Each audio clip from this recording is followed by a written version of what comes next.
Olá, graça e paz do Senhor Jesus para todos que me ouvem.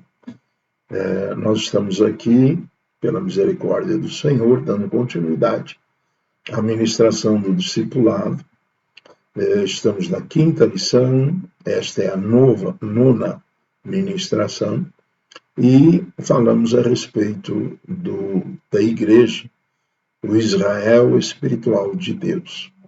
Na vez passada, iniciamos a ministração no capítulo 11 de Romanos, do verso 1 ao verso 22, e hoje nós vamos dar continuidade, partindo do verso 23 até o final. Vou fazer leitura, verso 23, então, Romanos 11, verso 23, e também eles, se não permanecerem na incredulidade, serão enxertados, porque poderoso é Deus para os tornar a enxertar. Porque se tu foste cortado do natural zambujeiro e contra a natureza, enxertado na boa oliveira, quanto mais esses que são naturais serão enxertados na sua própria oliveira.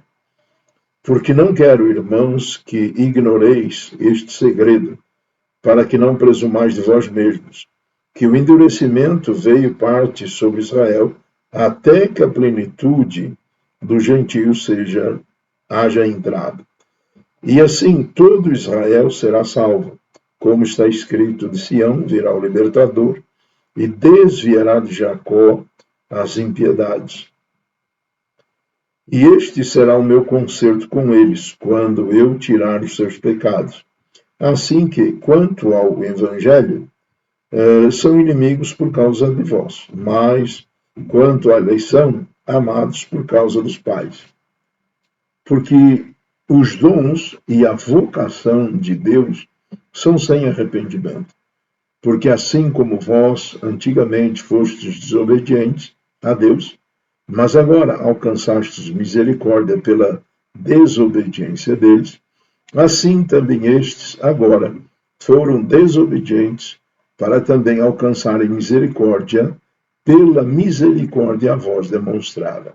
Porque Deus encerrou a todos debaixo da desobediência, para com todos usar de misericórdia. Louvado seja Deus.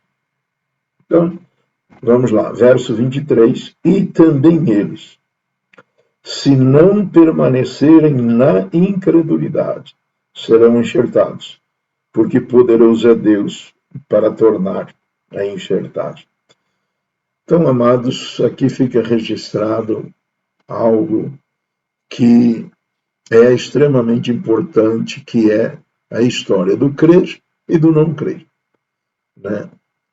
Se a pessoa crer, será salva. Mas aqui ele diz que se os judeus não permanecerem na dureza de coração, na sua incredulidade, eles também voltarão a fazer parte da igreja do Senhor, do povo de Deus. Então, o que existe? Existe incredulidade, dureza de coração. Não aceitam a pregação do Evangelho e a salvação através de Cristo. Agora, ele fala que se eles não permanecerem, serão enxertados. O que é isto? Para quem conhece a agricultura, é simples de entender que o que é um enxerto, eles sabem muito bem o que é um enxerto. Quem vive na cidade não sabe, mas quem vive na agricultura sabe muito bem. Então, enxerto é quando a gente pega um galho de uma árvore e espeta em outra árvore. Né? O galho é de, por exemplo, o pessegueiro, e a árvore é, por exemplo, macieira, que produz a maçã. Então, este galho espetado, quando ele, então, recebe a seiva, e ali ele toma a seiva daquela, vamos pensar, macieira, então ele, na verdade, ele vai produzir pêssegos. Ele vai estar espetado na macieira, mas ele não vai produzir maçãs, vai produzir pêssegos. E é interessante que a palavra aqui, ela diz contra a sua natureza. Então, vamos lá de novo. Neste caso, ainda neste verso, ainda não está dizendo isso. Então, quando nós chegarmos lá, eu vou mencionar. Verso 24. Porque se tu foste cortado do natural zambujeiro, o que é o zambujeiro? É uma oliveira que não produz azeitonas. A oliveira boa, ela produz azeitona e a azeitona produz o azeite. Então ele diz, se tu foste cortado do natural zambujeiro e contra a natureza, contra a natureza, enxertado na oliveira, quanto mais esses que são naturais serão enxertados na sua própria oliveira. Então, a natureza do zambujeiro não dá fruto.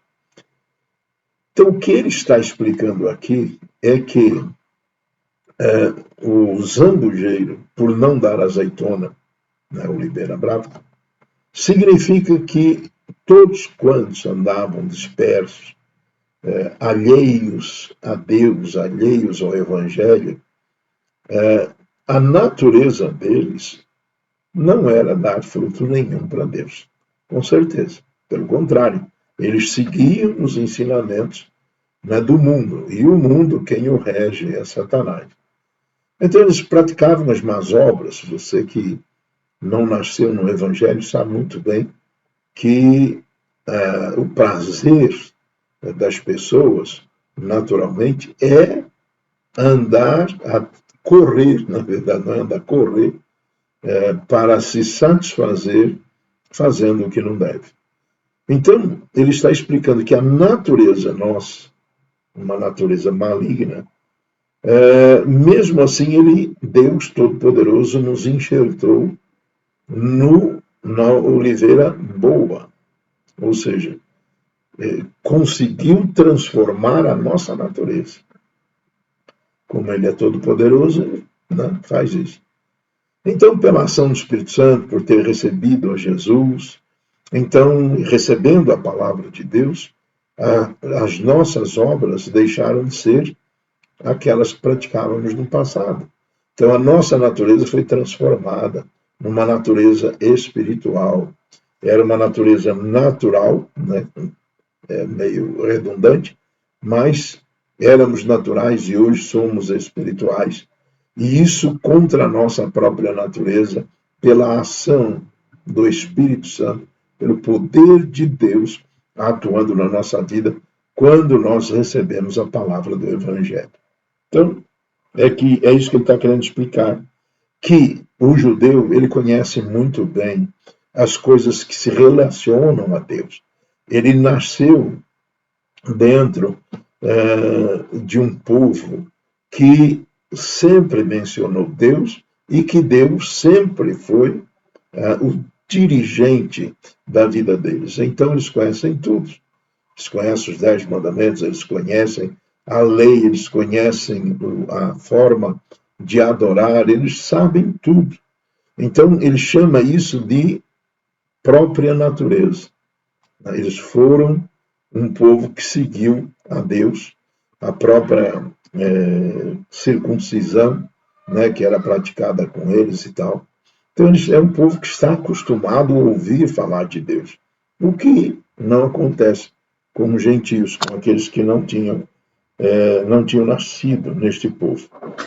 Então, verso 24, vou ler novamente, porque se tu foste cortado natural zambujeiro e contra a natureza enxertado na oliveira, quanto mais estes naturais serão enxertados na sua própria oliveira, ou seja, eles se deixarem a incredulidade, se eles ouvirem o Evangelho, certamente serão recebidos e com muito mais facilidade do que nós mesmos.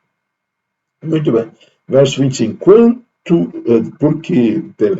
Porque não quero, irmãos, que ignoreis este segredo. Então, ele vai estar aqui trazendo uma revelação. Para que não presumais de vós mesmos, para que não sejais achando que sabe tudo, que são melhores que todos, não. Que o endurecimento veio em parte sobre Israel até que a plenitude dos gentios haja entrado. Então aqui ele está trazendo uma revelação a respeito do povo de Israel, né? Quando o povo de Israel será então salvo. E isto, na verdade, está já, vamos dizer assim, tinha sido profetizado por Isaías e Jeremias. Em Isaías, no capítulo 59, no verso 21, trata disso. E em Jeremias, no capítulo 31, versos 33 a 34, falam disto, de que o Senhor ia novamente ter misericórdia deles, iria retirar os pecados, e eles, da mesma forma como nós, seriam enxertados. Então, quando ele diz também aqui, porque, irmãos, não quero que ignoreis este segredo, para que não presumais vós, que o endurecimento veio sobre Israel até que a plenitude dos gentios haja entrado. Então, haverá. O que é a plenitude dos gentios? É a totalidade. Então, vamos dizer que quando chegar o tempo em que os gentios de todas as nações ouvirem o Evangelho, e vamos dizer, estiver no auge da salvação dos gentios, então, novamente, Deus abrirá, a sua misericórdia para com os judeus. E eles, então, estarão sensíveis ao Evangelho. Receberão a pregação do Evangelho. Então, vamos dizer, hoje em dia existe salvação de judeus, como nós vimos lá no início, o próprio Paulo era um deles, mas numa quantidade pequena.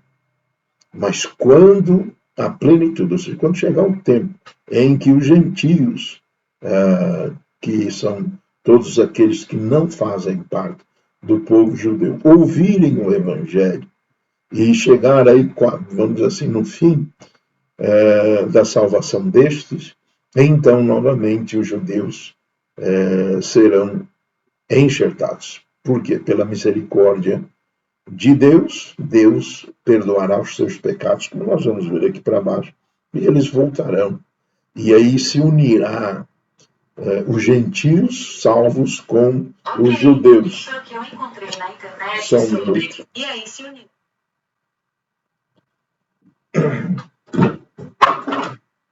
Então, verso 26 diz: e assim todo Israel será salvo, como está escrito: de Sião virá o libertador, e desviará de Jacó as suas impiedades. Não é que Jesus vai voltar à terra.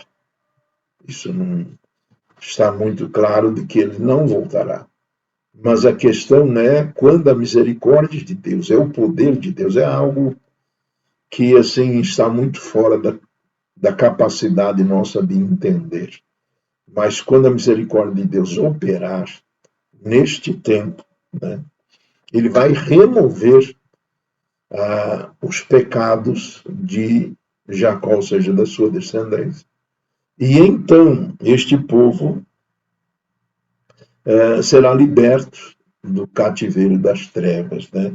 Então, como está escrito aqui, e assim todo Israel, não é que serão todos salvos, serão todos aqueles que estão, vamos dizer assim, que vão receber o Evangelho. Judeus que vão ser sensíveis à pregação do Evangelho. É isso que está falando. Não a sua totalidade, não. Mas aqueles que serão, naturalmente, a grande maioria, serão salvos, Então, é isto que ele está se referindo. Então, voltando a ler, e assim todo Israel será salvo, como está escrito: de Sião virá o libertador e desviará de Jacó as suas impiedades. Então, Jesus já veio, Jesus já foi sacrificado, ele não vai ser sacrificado de novo. Ele não vai voltar novamente para pregar aquilo que ele já fez. Já está feito, está aqui. Então, estes serão salvos também pela pregação do Evangelho. E no verso 27 diz: E este será o meu concerto com eles quando eu tirar os seus pecados. Então, concerto, aliança. O que está falando? Está falando do tempo em que ele fez uma aliança com Abraão, Isaac e Jacó. Uma aliança que não é quebrada de forma alguma. Eles são, sim, eleitos de Deus. Deus nunca deixou de amar o seu povo. Na verdade, o povo é que deixou de caminhar nas instruções de Deus. Então, o problema está com o povo, não está com Deus, né? Assim que, quanto ao Evangelho, são inimigos por causa de vós, mas quanto à eleição, amados por causa dos pais. Então, isto eu já estava explicando. Então, quanto ao Evangelho, para que nós fôssemos salvos, pela pregação do Evangelho, veio incredulidade, né, no povo de Israel. Por quê? Por causa dos pecados deles, né? Já falamos sobre isso, sobre a questão de Elias, que diante de Deus falou sobre a malignidade desse povo. Nós falamos também sobre Isaías e também falamos sobre Davi, né, que também lançou uma palavra de rogo a Deus para que a fartura, né, a mesa farta lhes fosse colocada como tropeço. Ou seja,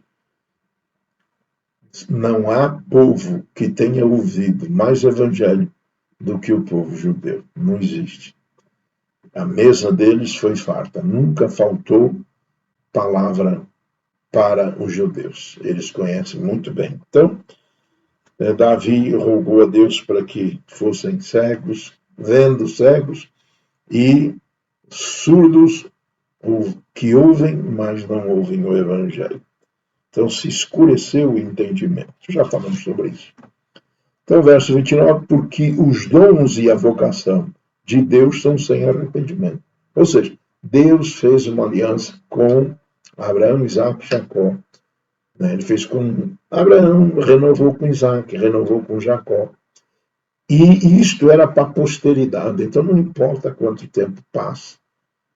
Aquilo que Deus disse, né, favorecendo o homem, é sem arrependimento. Então, vai por todo o tempo. Então, Deus não voltou atrás na sua promessa. Eles são, sim, amados de Deus. Então, verso 30. Porque assim como vós também, antigamente fostes desobedientes a Deus, mas agora alcançaste misericórdia pela desobediência deles, coisa já ministrada, já falamos sobre isso.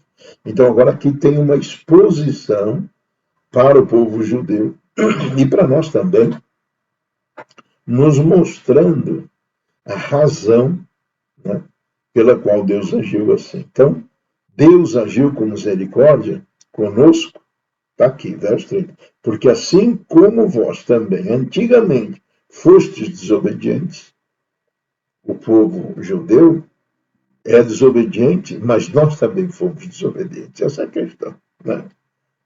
Mas agora alcançaste misericórdia pela desobediência deles. Eles desobedeceram, o evangelho veio para os gentios. Agora, da mesma forma como Deus usou de misericórdia para conosco, usando o mesmo critério, porque ele é um Deus justo, é o único Deus e Deus justo, então ele vai usar da mesma misericórdia para com os judeus. É isso que ele está falando. Verso 31. Assim também estes agora, foram desobedientes. Então, estão sendo desobedientes. Para também alcançarem misericórdia pela misericórdia a vós demonstrada. Então, a mesma misericórdia que Deus usou para com o povo gentil na sua desobediência, ele vai usar esta mesma misericórdia para com os judeus que estão andando na desobediência. Fantástico. Maravilhoso. E depois, verso 32, porque Deus encerrou a todos debaixo da desobediência, para com todos usar de misericórdia. Então, isso aqui é fantástico. Ele está, vamos dizer assim, existe uma questão que o povo judeu, ele era um povo distinto do restante da humanidade. Então, ele estava acima. Então, esta separação era um problema, né? Porque os gentios se sentiam inferiores e isto cria uma inimizade. Então, na verdade, o que Cristo veio fazer é acabar com essa inimizade e tornar todos um só povo, a sua igreja, o seu povo. E da mesma forma como os judeus foram usados antigamente, maravilhosamente, para que nós nos convertêssemos, pois dos judeus veio o evangelho, a igreja primitiva era de judeus, o evangelho veio dos apóstolos que Cristo discipulou. Então nós somos beneficiados através deles para receber o evangelho. E agora, os gentios vão ser usados, nós, o povo que não era judeu, vai ser usado para ministrar o evangelho aos judeus. E quando estes se converterem, quando chegar à plenitude dos gentios, quando chegar o tempo da praticamente toda a salvação dos gentios, então vai ter esse tempo, como Jesus veio na plenitude dos tempos, então será um tempo também chamado da plenitude dos gentios, ou seja, o tempo em que praticamente todos os gentios estão salvos. O evangelho vai se pregar. Então, os judeus serão salvos. Por quê? Porque os gentios vão estar pregando para os judeus. Olha que interessante. Os judeus pregaram para nós, fomos salvos. E agora nós vamos pregar para os judeus para a salvação deles. Tremendo. Quando os dois se juntarem como igreja única do Senhor, tanto judeus como gentios, eles salvos e nós também, nesta fé, neste poder, na junção das forças, tanto dos gentios como dos judeus, então haverá uma pregação do evangelho como nunca existiu na face da terra, porque os judeus estarão com os gentios, uma igreja só, unida, para pregar o evangelho a todos. Então vamos ver desta sabedoria, desta obra de Deus, desta forma dele trabalhar, usando de misericórdia. Eu vou acrescentar um verso ao texto nosso, que não estava vamos dizer assim, na programação, que diz: ó profundidade das riquezas, tanto da sabedoria como da ciência de Deus, como insondáveis são os teus juízos e como inescrutáveis os seus caminhos. Ou seja, que coisa maravilhosa. Judeu prega para gentio, gentio agora prega para judeu, os dois se unem e os dois vão trabalhar. E nunca houve tanta salvação como haverá nesse tempo.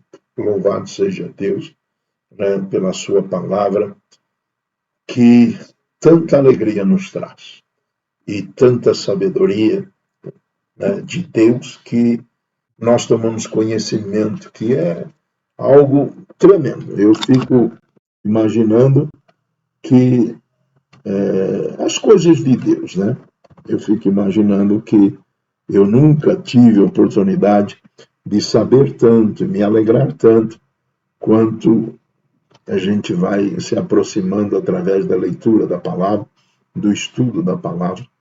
Eu nunca aprendi tanto, nunca me alegrei tanto. Como é bonito, como Deus é perfeito. Não sei quando virá esse tempo, mas é no fim dos tempos.